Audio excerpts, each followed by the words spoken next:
Well, it's 9:02, so and I'm seeing a lot of people trickle in, so I think we're going to go ahead and get started. So good morning, everybody. It is April 15th, 2022, and my name is Kelly Torrey, and today we are hosting Dr. Jim Gibeaut from Texas A&M Corpus Christi. So Jim, we're really glad to have you. And before we get into everything about Jim and his talk, I want to do some admin stuff just to remind you guys, for those who won't make it till the end. Next week, our speaker will be Tim Dixon, who will be giving a talk on the Paris Agreement, climate policy, and the role of carbon capture and storage and emission reduction. So we'll be doing more environmental side of things next week as well.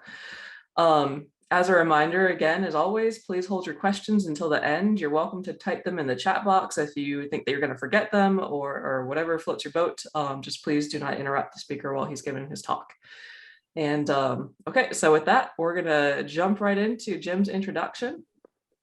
So Dr. Jim Gibeaut is the Endowed Chair for Coastal and Marine Geospatial Sciences at the Harte Research Institute at Texas A&M in the Corpus Christi branch.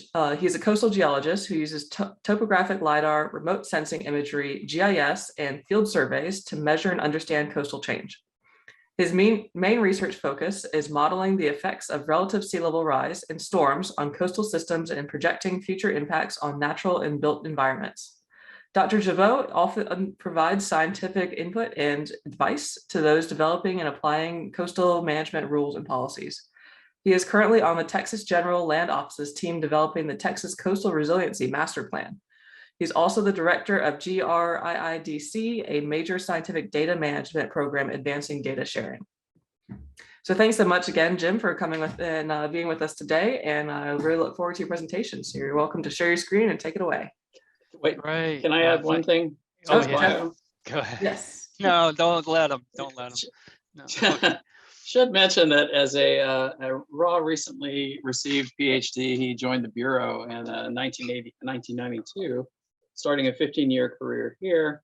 He left for Corpus Christi in 2007. So spent lots of good time with him while he was here, and he built a really nice coastal program here. And we still go to Chewy's every so often, and we've got an empty chair there for Jim, and always order a bowl of tortilla soup. So we miss you, Jim. Well, thank you, and good morning, everyone. It's good to be here, I guess. And although I wish I were there. We were just talking about how it's so difficult to figure out this hybrid versus virtual versus only in-person strategy. And we deal with a lot of stakeholder type meetings here at the Harte Research Institute, and it's just really difficult to fill a room anymore, especially if you're talking about academics in their offices. Like me, I wouldn't come into the room probably if it were available virtually. So anyway, thank you very much for y'all being here today, and I will share my screen.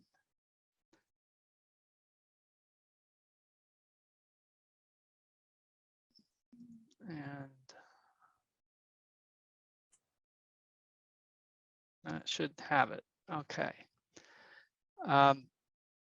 Yes, we have been working on this Texas Coastal Resiliency Master Plan for about 10 years now. We first started it in 2012, and this is always spearheaded by the General Land Office.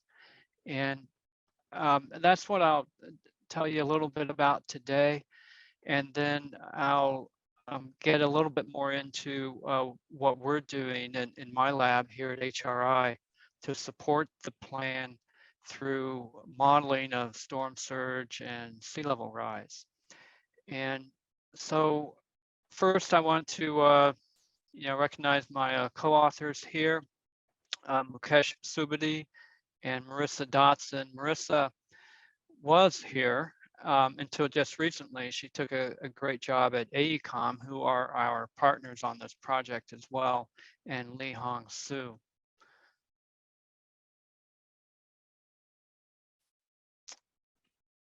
And there we go. And the Texas Coastal Resiliency Master Plan, as I mentioned, is spearheaded by the Texas General Land Office. However, it does involve a technical advisory committee, which we make great use of.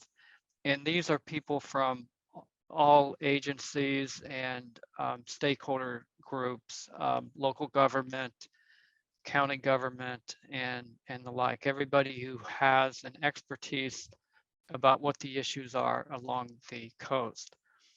But on the leadership team, we have Josh Oyer at the GLO. He's the coordinator, and his boss, Tony Williams, there. And then we have a group of people at AECOM who actually have become the major player in organizing the plan and bringing all the projects together and working on the final documents.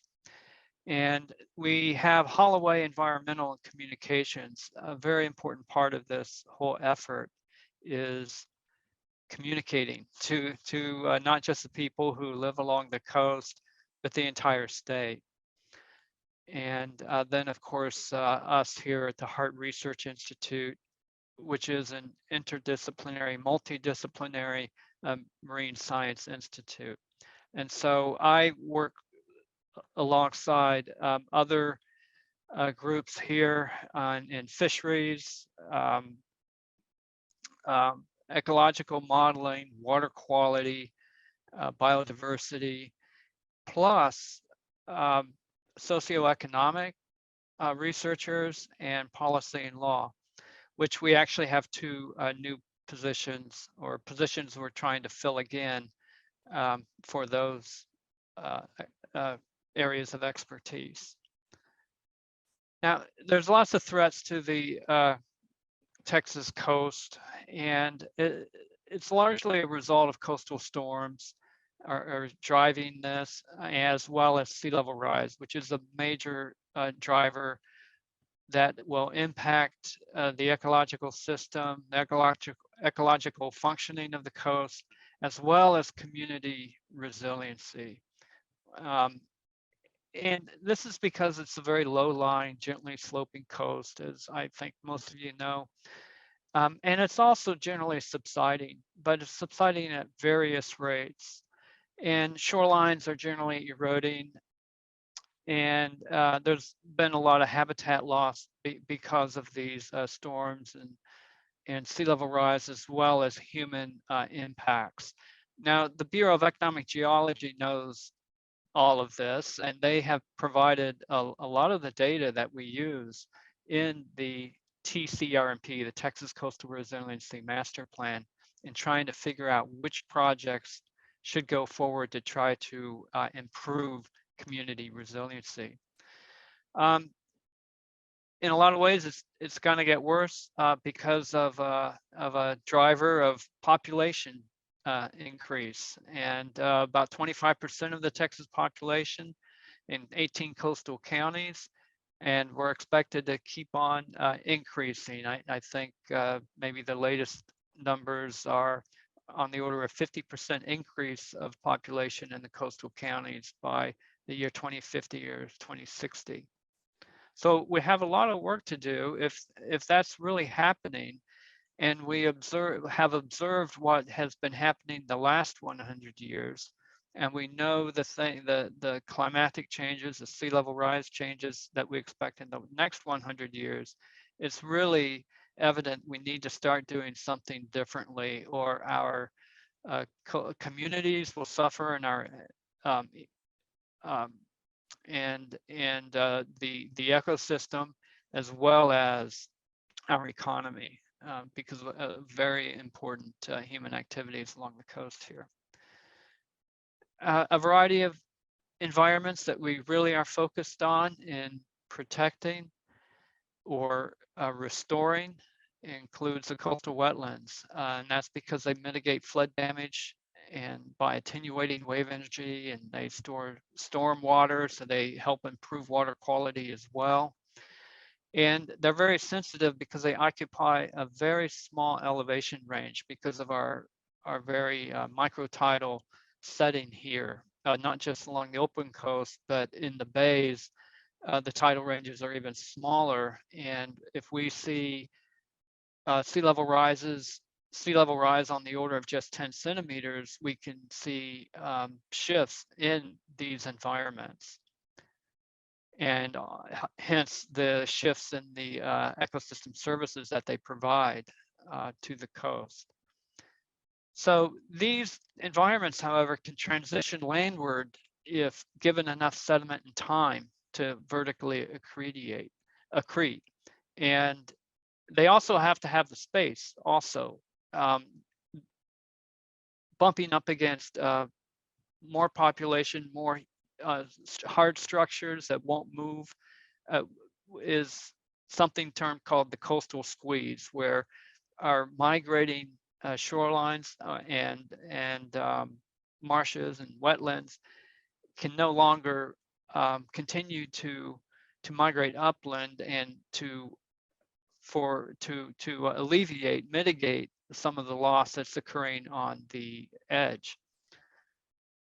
So that's a really key thing, and planning is the way that we have to address that in a lot of cases, planning and land acquisition.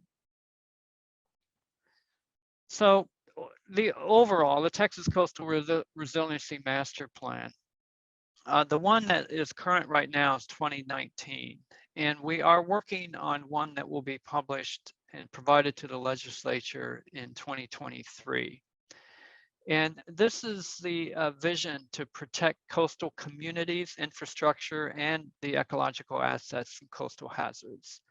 And it's important that it be an adaptable plan because of the changes going on along the coast, largely due to those drivers that I've already mentioned: sea level rise, storms, and population increase, and everything that comes along with the population increase.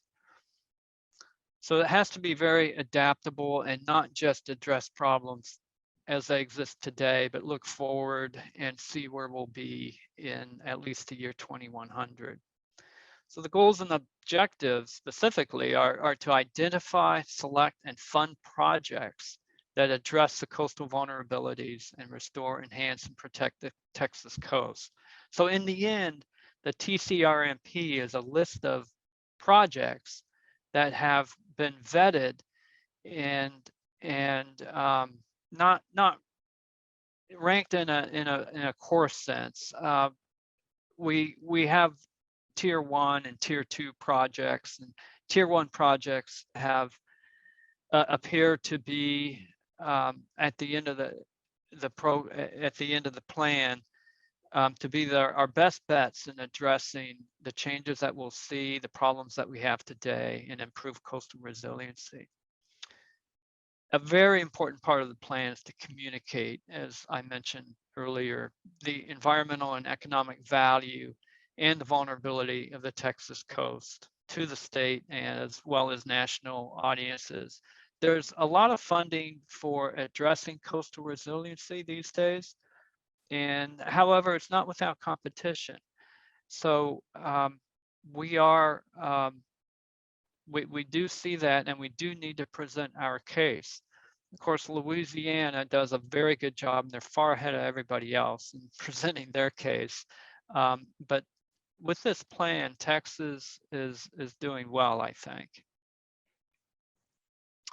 We have a framework, and it's a modification of a DIPSR diagram, if that acronym means anything to you. Basically, drivers, pressures, stresses, and responses.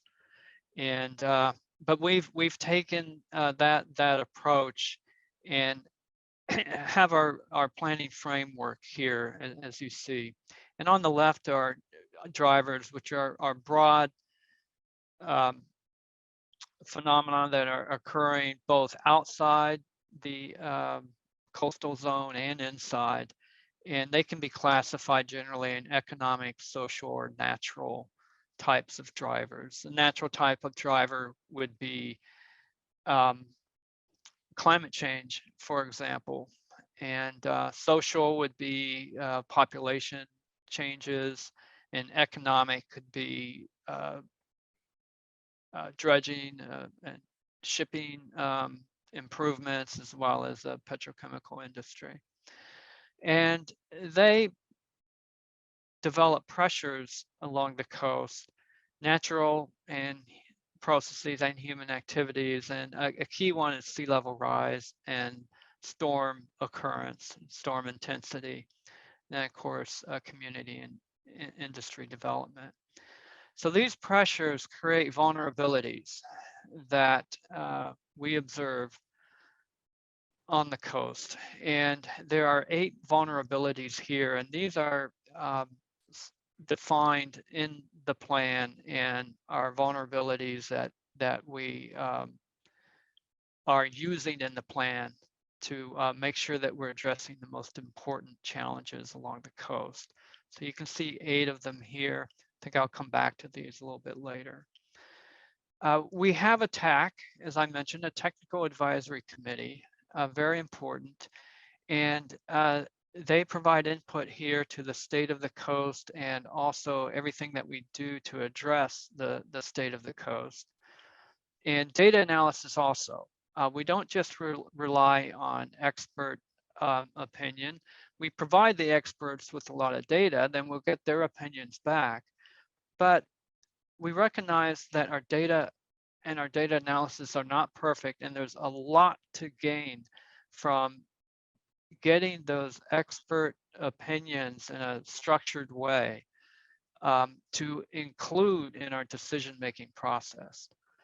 So over here on the right, we have the state of the coast, society, ecology, economy, action strategies, and finally, as I mentioned, individual projects that then go back, and allow us to do monitoring and adaptive management and to address the vulnerabilities, or in some cases, these projects might address pressures, and those would be often more along the administrative type projects or policy type projects.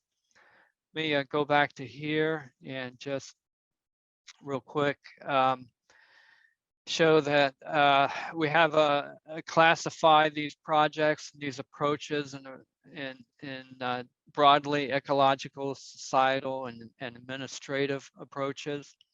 And ecological may include wetland planning, restoration and monitoring, or upland planning, oyster reefs, rookery island, protection or even creation, beach nourishment and dune restoration, and freshwater inflow are a few of the strategies that would be used to address ecological resiliency.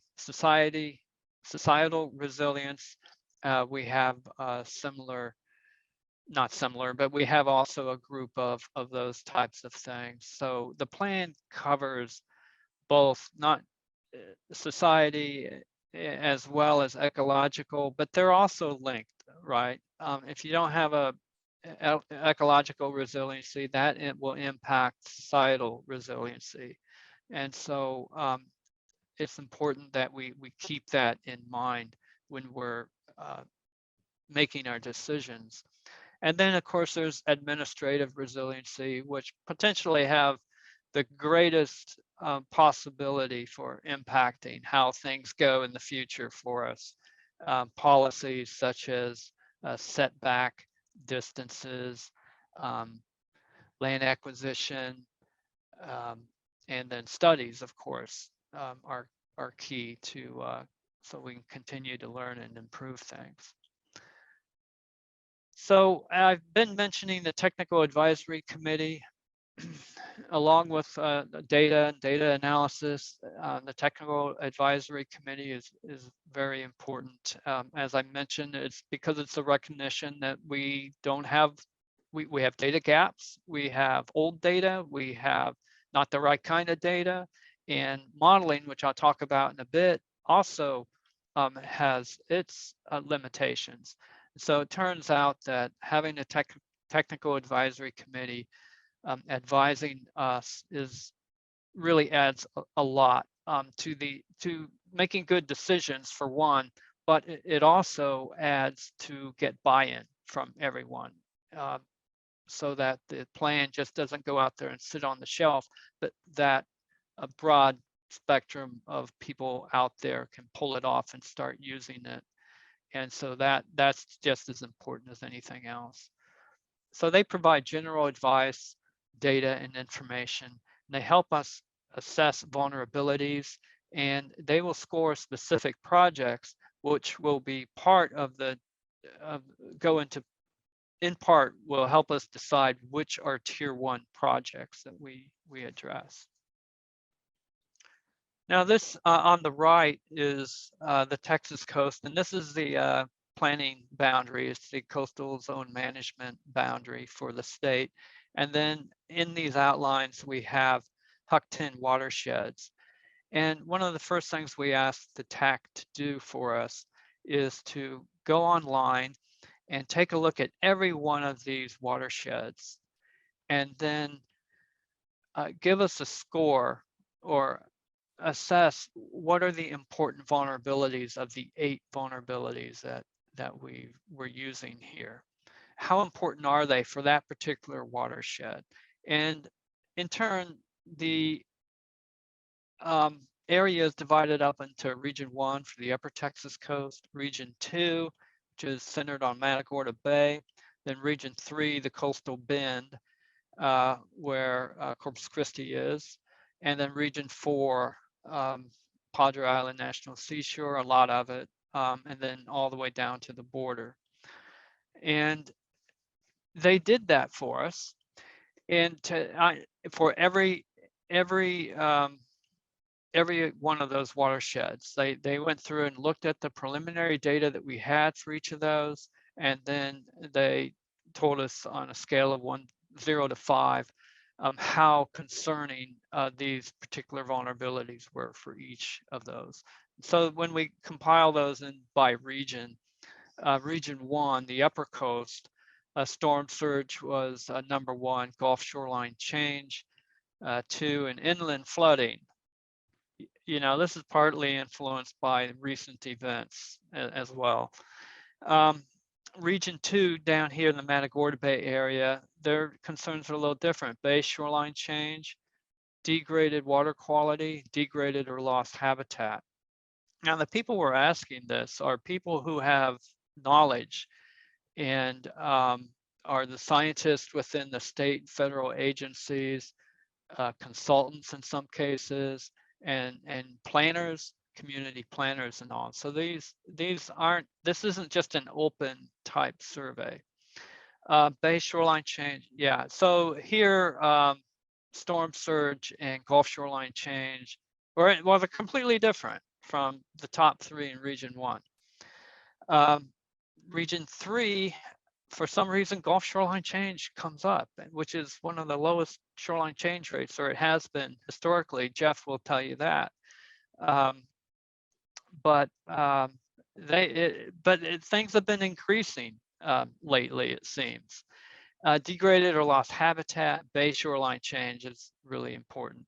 And then Region 4, we have Gulf shoreline change, again, degraded or lost habitat, degraded water quality shows up here in Region 4, the southernmost region.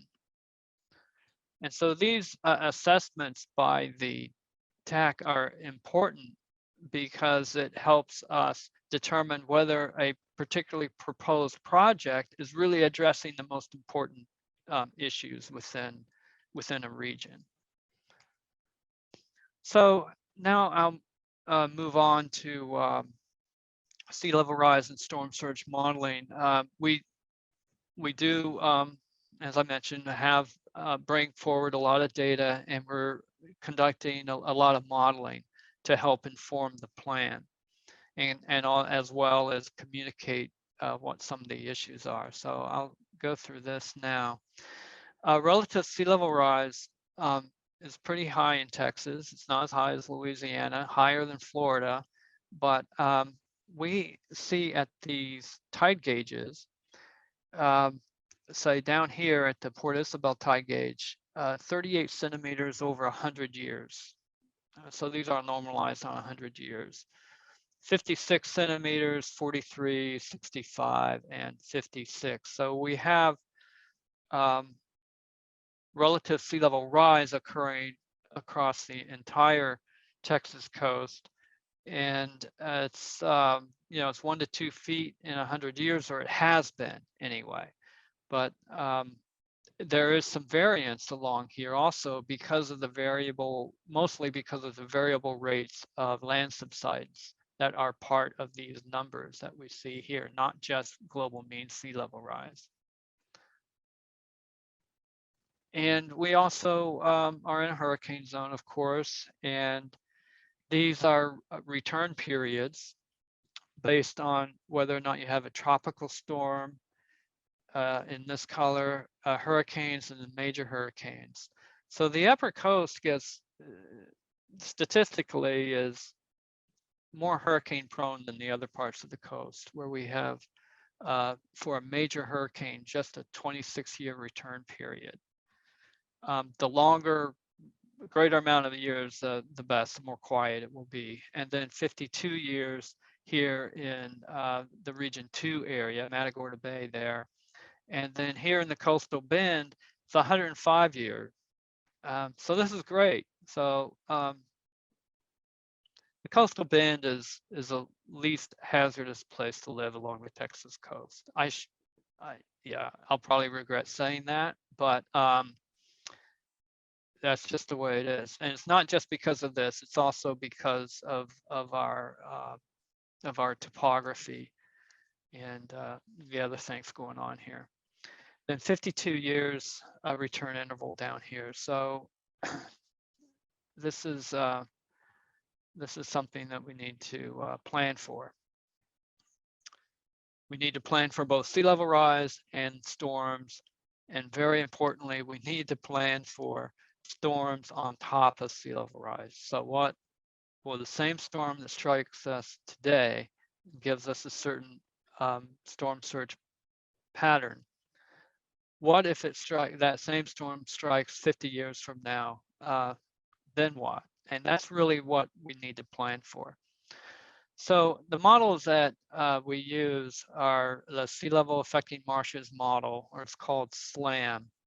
And this models landscape changes due to long-term sea level rise. And the focus is on intertidal environments. The primary inputs are inputs that, you know, the Bureau develops for us in part, and they include digital elevation models. The LIDAR, topographic LIDAR program at the Bureau has provided some LIDAR data, particularly around the Region 2, Region 3 area, that helps us put together a DEM that is needed for input into this SLAM model, sea level rise model. And slope, land cover is real important. Again, the Bureau has done a lot of wetlands type mapping.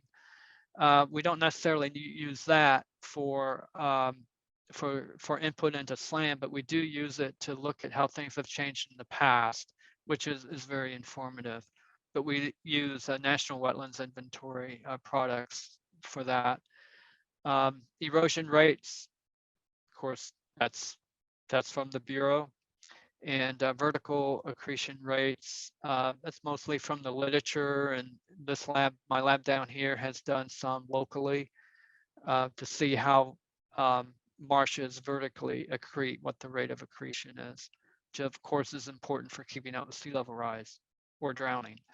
And then subsidence. Subsidence is a huge issue. It's a big component of our relative sea level rise here, and it varies all along the coast.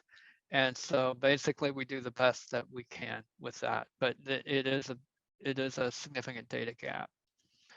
The next model is the Advanced Circulation Model, or ADCIRC, and we run that in a coupled way with the wave model called SWAN. And so this combines water level, storm surge, and a wave model.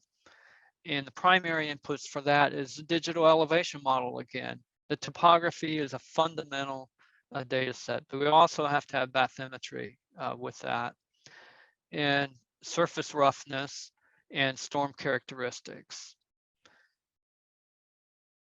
And then the last model is a Geohazards model, which is a FEMA tool, and it estimates physical, but we really use it for economic and social impacts of natural hazards.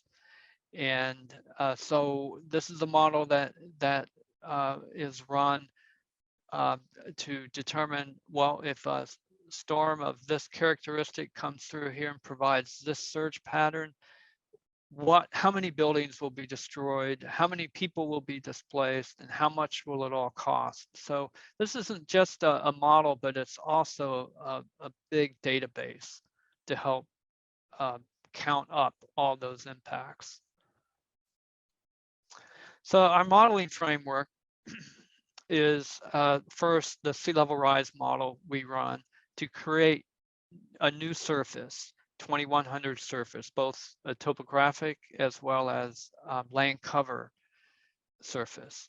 And then we combine that with USGS modeling of land cover, land change for the year 2100. So this is showing us where they think urban areas will expand to. So it brings in the changing human component there. Of course, there's assumptions, obviously. And then 2100 land cover, the upland areas, we use CCAP data, or Coastal Change Analysis Program from NOAA. And so once we create the 2100 surface, these all come together and create a 2100 surface. Then we run the AdCirc model on top of that 2100 configuration. And it's coupled with SWAN, as I mentioned.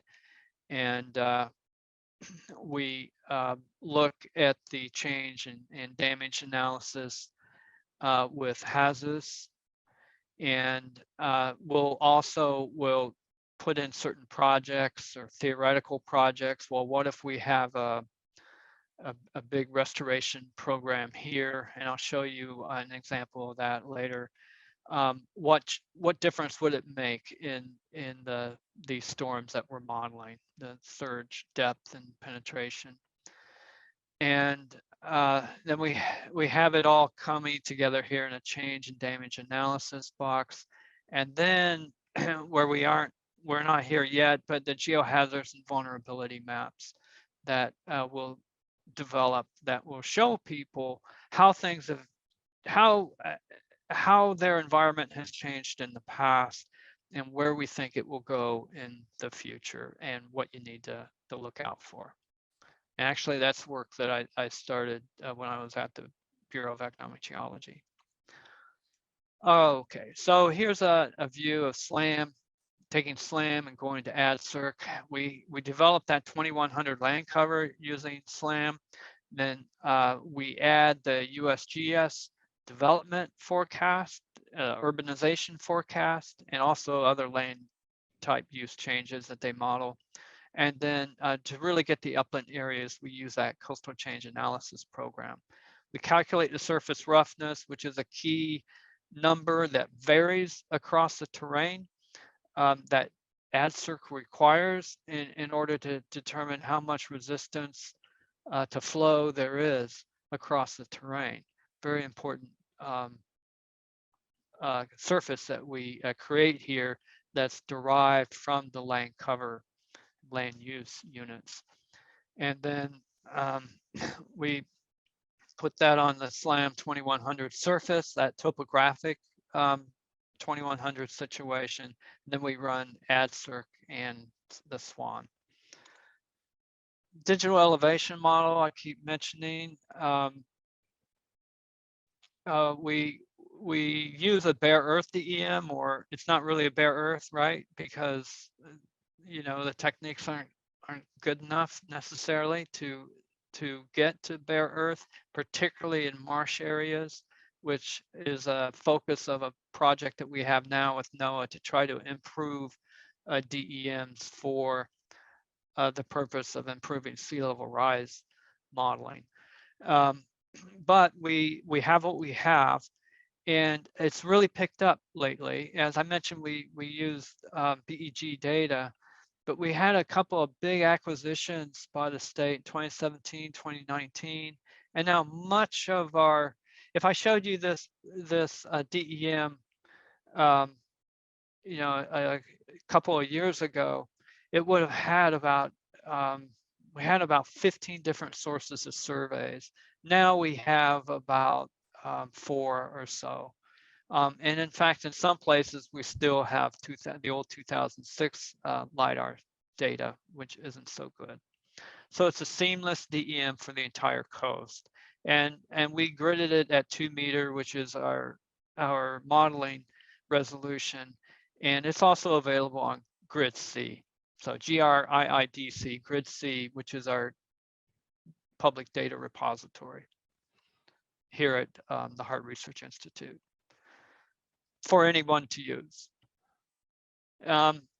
So the sea level rise scenarios, of course, what do we use? We don't, we put some thought into this, but of course we have no input into the science for what the IPCC comes up with, or we actually use the NOAA scenarios that they provide for all around the country, and they provide future sea level curves for planning that they recommend for planning around the country. So this is where we get those data, and there's a new one of these reports out now, 2020, I think. No, yeah, 2021. So here's a look at it. What I'll show you is a 1 meter. We chose a 1 meter by 2100 scenario. Of course, it increases through time, the rate of increase does. And then on top of that, we have to use land subsidence numbers. And so we see some of these, that's what these downward arrows are. And this is all we have for broad regions. All the way down here, we just have, you know, like 6, 7 or 8, and these are mostly modeled points also for subsidence. However, on the in the Harris-Galveston subsidence district, it's the only place where we have enough subsidence data to put together more of a surface with a much higher resolution, and there's a lot of spatial variability here. But at least we have it for that area. We need this kind of information to input into these models for the entire Texas coast. Let me move along here. So here's some output from the sea level rise modeling. This is the present landscape. This is the future 2100 landscape, and then we're zeroing in here on the Neches River, and we can see the changes here. We have the present here, and we have a lot of this color, this light blue, is a salt and brackish wetlands, and you can see there's a lot of that disappearing here, and there's a lot more of the yellow, which are beaches and flats that have developed through time. So we really expect to see a lot of nuisance flooding occurring sooner rather than later in this area. And we also expect to be addressing this area with more restoration projects, which are obviously needed. Here we drop down here to Galveston Island, and we have the present situation, a lot of salt and brackish marshes here. And then down here by 2100, a lot of it turns to flats.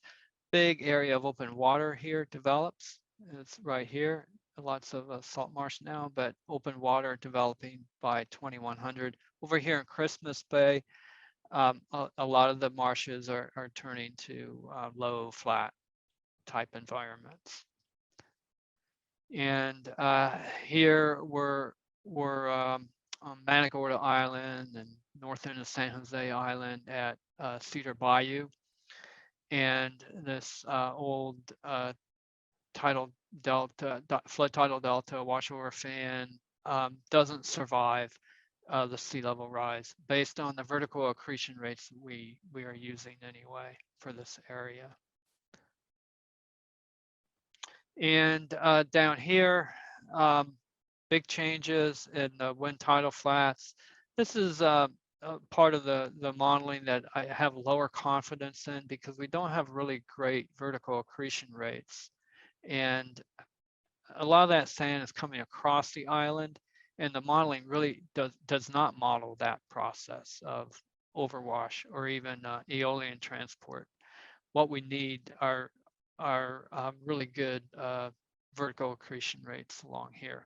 But it's not a long shot to say that the rate of sea level rise at 1 meter by 2100, that it'll be very hard to keep up with these wind tidal flats here, and they all turn to open water. So taking a look at the entire coast, taking a view here, we have a lot of lost fresh wetlands in that color, and then lost salt and brackish wetlands here. Lots in the Cheniere Plain up here are lost. 456 square miles are lost of freshwater wetlands, and that's about half of what we initially start out with. And then here, 520 square miles, almost all of it is lost that we had initially. However, there's gain, and that's what this map shows.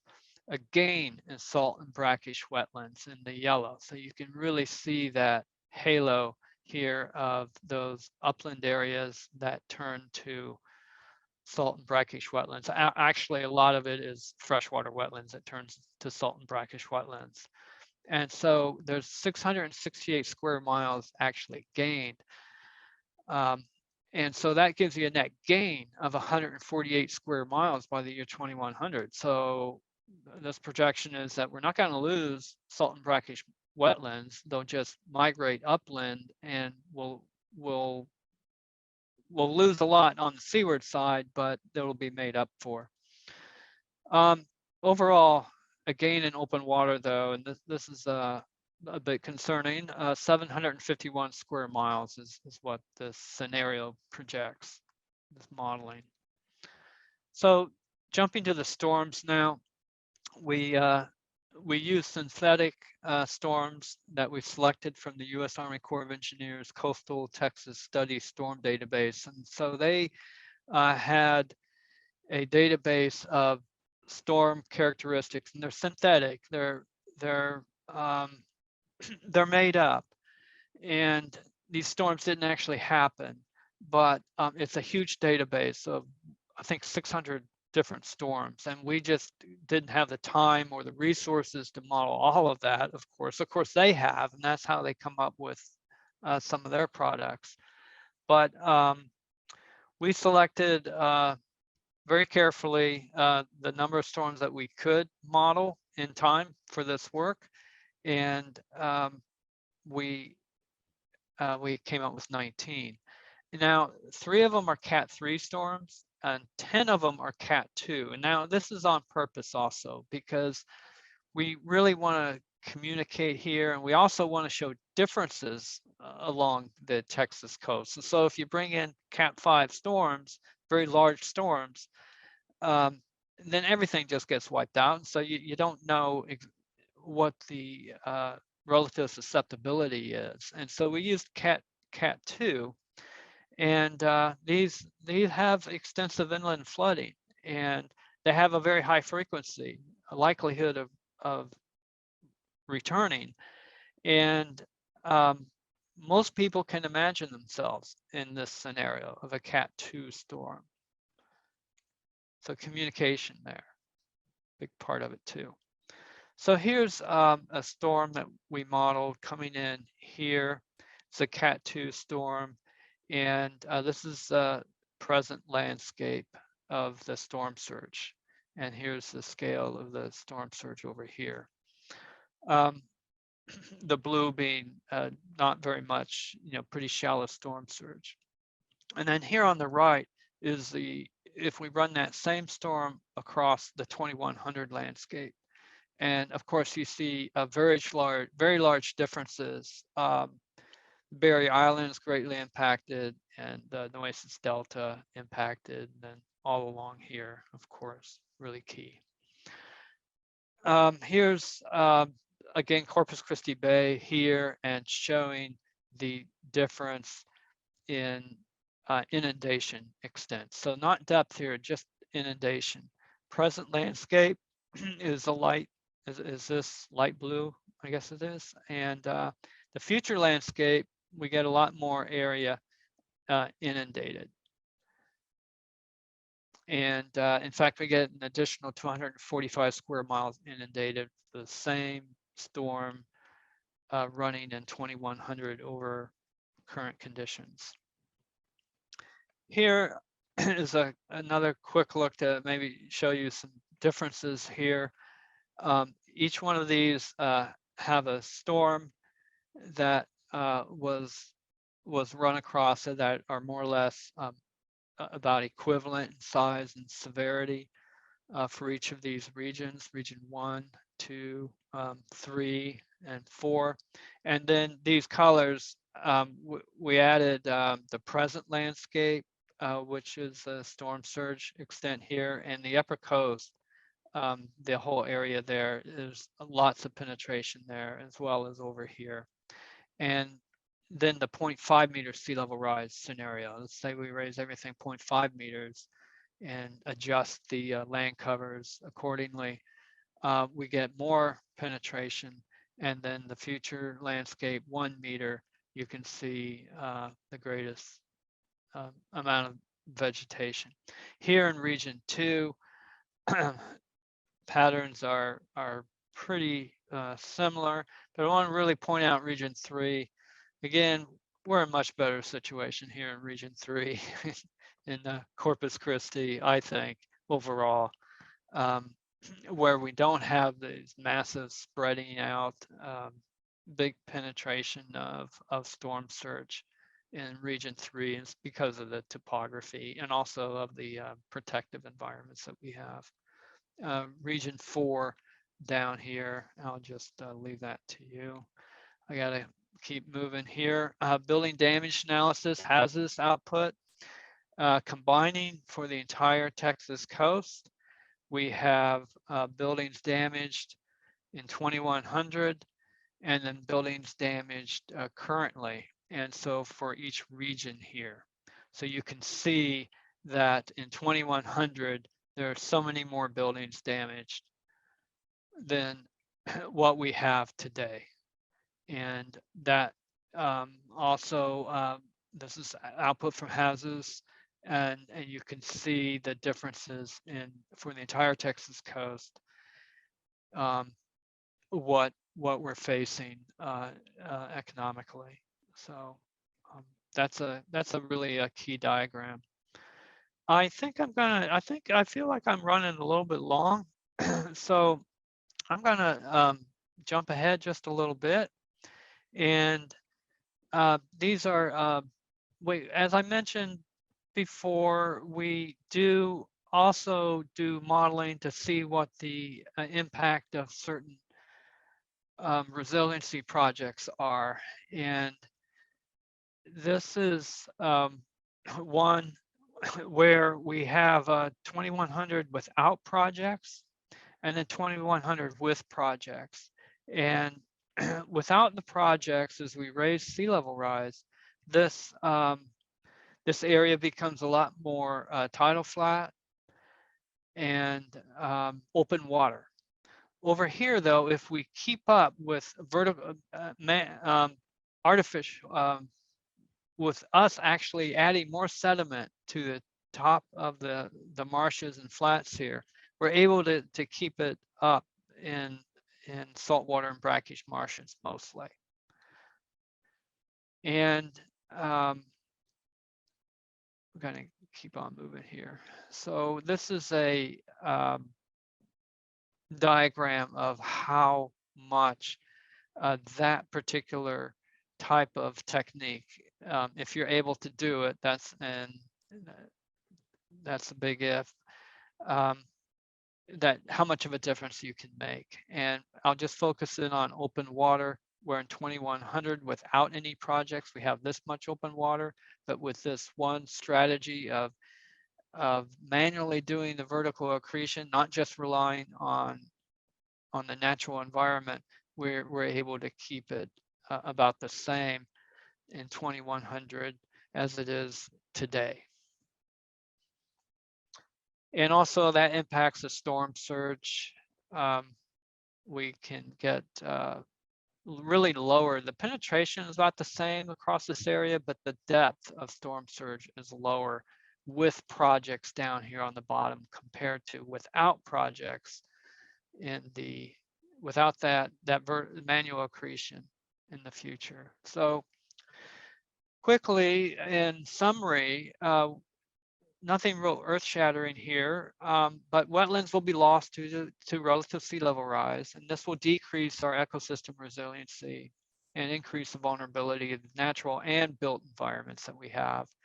And if no mitigating actions are taken, our communities will become more vulnerable to just minor hurricanes because of sea level rise. And ecosystem conservation and restoration projects coupled with responsible development, or those policies, is what we need together. And the TCRMP is an adaptable plan aimed at addressing conditions today and future work with an eye toward future changes. And future work, we're going to be integrating these results into geohazards maps. And this is my last slide. And this shows some of those geohazards maps where the red are the currently important intertidal areas, but the yellow are where we expect those areas to migrate and to be very important locations to preserve, to allow that migration. So this is one that we did, that I was in my group was doing at the BEG for Galveston Island. And we continued that when I came down here.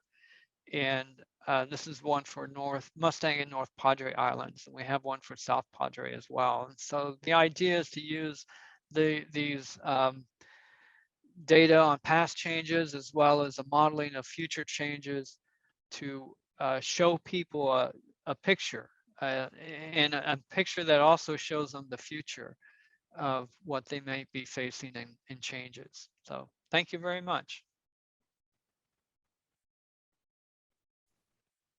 Thanks a bunch for a really cool talk, Jim. It's crazy to see all the modeling you've done and all the areas that are going to be affected in what amounts to a very near future, within our lifetime. Lots of work to be done, it looks like, in Texas. Oh yeah, all over really. And all over certainly, but also right. But it's a very great time now because of the resources that are available now for major restoration. And that is true. Yeah, that's true. A lot of improvements in that field as we're pushing forward. I see that we have one question in the chat from Alex Sun. Alex, did you want to unmute or do you want me to read out? Yeah, sure. I was so on one of the slides you showed the 2100 land cover that you use as input, and so my question is, so when USGS made that cover, did they consider the sea level rise, when they simulate the building distribution in the future near the coastal line? Yes. I need to review a bit more on their techniques and all, but yeah, it's a climate change. It's a projection that includes climate change and which means sea level rise as well. So yeah, I believe the answer to your question is yes, but I don't know to what extent they did that. Right. So So I guess they have different SSP or RCP scenarios, right? So I right. was just wondering which one they use to simulate, to generate those layer. My other quick question is, so you use EDSERG in your simulation, and so I wonder if the simulation also consider the compound flooding from basically from the upper boundary of those the layers. I mean that may exacerbate the flood inundation area during the storm surge, right? Yeah, that's right. And no, we are not doing compound modeling. But there is a lot of effort in that area now. The GLO group is actually heading or funding and coordinating a group that is looking at compound flooding. So no, that's something we don't have, but it's not available to us either. Neither are any results of that from Okay. that. Okay. Yeah, Great. Yeah. Thank you. Great talk. great, thank you. And I think we're gonna run over time, but we've got two more questions in the chat, so we're gonna limit it to those two last questions. The next question was from Gordon Wells. Gordon, did you want to unmute to ask the question? Oh, sure. Hi, Jim. Good to hear you again. I'm curious about your opinion of the quality of geodetic control, and we have the NGS suppressing of several thousand benchmarks in Southeast Texas. How confident can we be that our land subsidence rates are correct, given the status of geodetic control on the coastline? Honestly, I'm not confident at all at any given place. There's a lot of variability. I think we know that it varies along the coast. And I don't think we don't have enough data at all. We are starting to look at what people are doing with IFSAR again, and but there's still some issues with that. But as far as the geodetic control along the coast, it's not great. And that's our biggest problem, I think, our biggest data gap that we have in determining sea level rise impacts. Yeah, thanks. I'm sure you have some ideas about what would be the priority areas for recovering new control potentially.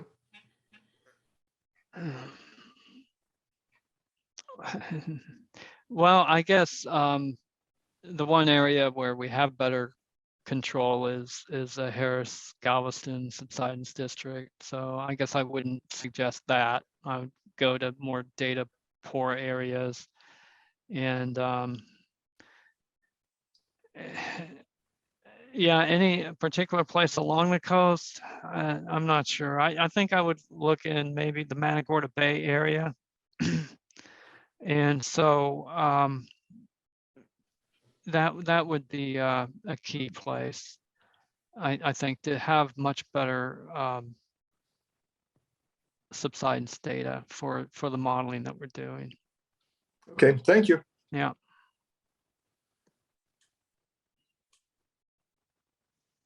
Okay, and our last question is going to be from Shubha Mishra. Shubha, Okay. Yep. Thank you. Very cool talk. Thank you very much, Jim. Just a quick one. The SLAM model, is that calibrated and or validated with historic data, particularly independent validation? No, it is not. It's well, the validation for our area, it's not particularly validated. It's not validated. We use it as a tool to look at relative issues along the coast with sea level rise, mostly. Got it. Thank you. And really, the data that we need is better subsidence data again, but also vertical accretion data too, depending on where you are. Yeah. Great. Thanks.